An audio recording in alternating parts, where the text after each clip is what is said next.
ഈശോ മിശിഹായിക്ക് സ്തുതിയായിരിക്കട്ടെ. സങ്കീർത്തനം 34, 7, 8 തിരുവചനങ്ങൾ. കർത്താവിൻ്റെ ദൂതൻ ദൈവഭക്തരുടെ ചുറ്റും പാളയമടിച്ച് അവരെ രക്ഷിക്കുന്നു.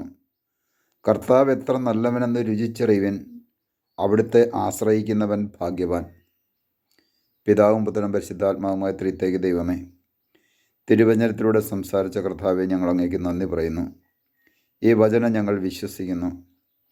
ഞങ്ങളുടെ ജീവിതത്തിൽ തകർച്ചകൾ കടന്നു വരുമ്പോൾ, അപകടങ്ങൾ കടന്നു വരുമ്പോൾ, ആ അപകടത്തിൽ വീഴാതിരിക്കുവാൻ അവിടുത്തെ സ്വർഗീയ ദൂതന്മാർ അങ്ങയുടെ ഭക്തരായ ഞങ്ങളുടെ ചുറ്റും പാളയമടിച്ച് കാവൽ നിൽക്കും.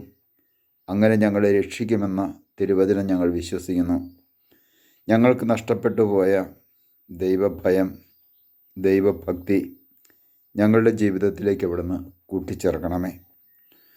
കർത്താവ് എത്ര നല്ലവനെന്ന് നിങ്ങൾ രുചിച്ചറിയുവൻ എന്നരുളി ചെയ്ത കർത്താവെ, അങ്ങേ അനുഭവിക്കുവാൻ, അങ്ങ് ഞങ്ങളുടെ ജീവിതത്തിലേക്ക് നൽകിയ ദാനങ്ങളെ ഓർക്കുവാൻ, ആ ദാനങ്ങളെക്കുറിച്ച് അങ്ങേക്ക് നന്ദി പറയുവാൻ കർത്താവെ, ഞങ്ങൾ പലപ്പോഴും മറന്നു പോകുന്നു. അങ്ങ് തന്നതല്ലാതെ ഞങ്ങളുടെ ജീവിതത്തിൽ ഒന്നുമില്ല. സർവവും അങ്ങയുടെ ദാനമാണ്.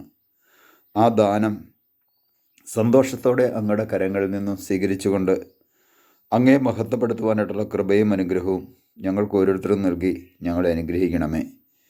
അവിടുത്തെ ആശ്രയിക്കുന്നവൻ ഭാഗ്യവാനെന്ന് അരുളി ചെയ്ത കർത്താവേ, ഇന്ന് ഞങ്ങൾ പലപ്പോഴും ഈ ലോകത്തിലുള്ള പല വ്യക്തികളിലും പലതരത്തിലുള്ള ശക്തികളുടെയും പിന്നാലെ ആശ്രയിച്ചു പോകുന്നു.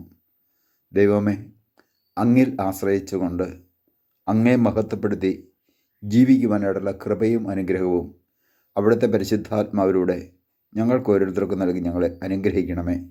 പിതാവിൻ്റെയും പുത്രൻ്റെയും പരിശുദ്ധാത്മാവിൻ്റെയും നാമത്തിൽ ആമേൻ.